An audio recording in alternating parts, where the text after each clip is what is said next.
they are known as the ocean's top predator. Their scientific name is Orca. Their common name is killer whale. And our 5 whales have their own personal names. We have Takara, Sakari, Kamea. We also have Kayukin and Tuwa. Kamea is the youngest of our 5 whales at just 10 years old. Takara is our oldest at 33 years old. Takara is also the matriarch of our pod, which means she's the leader. These whales trust us. They take an active role in their own health and well-being. Through the use of positive reinforcement training techniques, we teach them husbandry, or healthcare behaviors. Joining us in the slideouts are Amy and Gary to help demonstrate some of these behaviors. One of the first behaviors that we teach our whales is what we call a fluke present, where the whales present their tail flukes to the trainers. From this position, not only do we get a good view of the whale's entire body, but we also have access to the easy-to-see shallow veins on the white undersides of the tails. Our veterinarians can collect a blood sample from these veins at least once a month, and the whales are conditioned to remain calm throughout the entire procedure. Throughout today's presentation, you might see the trainers giving them scrubs, belly rubs, or even a good tail massage. The whales have very sensitive skin, and this is just one of the many ways that we build our relationships with them. Now, along with collecting blood, a very important tool, other than that, is getting their weight. We weigh our whales once a week on a whale size scale located in one of our adjacent back pools. To weigh them, we will simply ask them to slide their entire body up and onto this scale. Now, when he's on the scale, you might notice that a portion of his body, from his dorsal fin all the way down to his tail flukes, is still in the water. This part of the body is called the peduncle, and it has many large muscles that can weigh over several hundred pounds. So, to get an accurate weight, we will simply ask the whales to lift their head and tail up and out of the water. And that's how we know that as of Tuesday morning, Mr. Kayukin here is weighing in at over 9,800 pounds. Weighing our whales is important to ensure that our younger whales, like Sakari and Kamea, are growing appropriately, and that our more mature whales, like Kayukin here, are maintaining a healthy weight. These and other husbandry behaviors help to ensure the whales are healthy and thriving. And the care isn't just physical.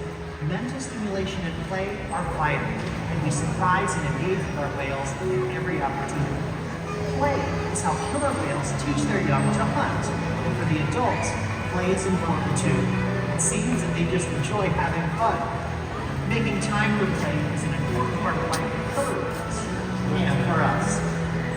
Observational learning and mimicry play a vital role in the life of a young killer whale. From the moment they're born, they learn important life skills by watching their mothers and other members of the pod. Kind of like a game of follow the leader. Here at SeaWorld, they play that game with us, the trainers. But today, Kayukin here is going to play that game with all of you today. So, whenever everyone's ready, put 2 hands high in the air and give Kayukin a big wave hello. Awesome job, everyone. As you can see, he was paying very close attention to you. Killer whales have great eyesight both above and below the water. We'll sometimes see our whales spy hopping, or doing a behavior known as a sighting valve to get a good view of their surroundings. Now, Kayukin is making his way to the bottom of this 40-foot deep habitat, using his tail flukes to propel himself up and out of the water, and his pectoral flippers to steer through that water. If you pay attention to the center of the pool, this is Kayukin.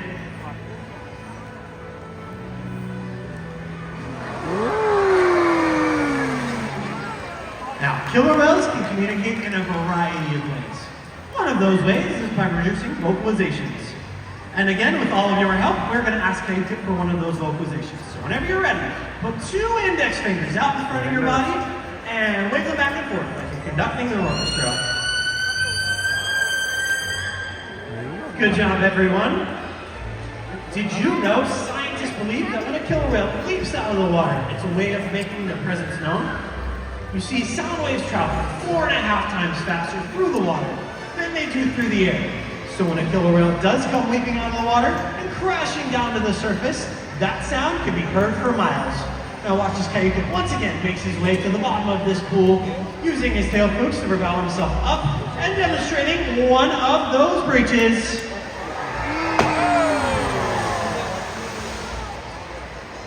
Good job, everyone. Everyone give yourself a round of applause for helping us out.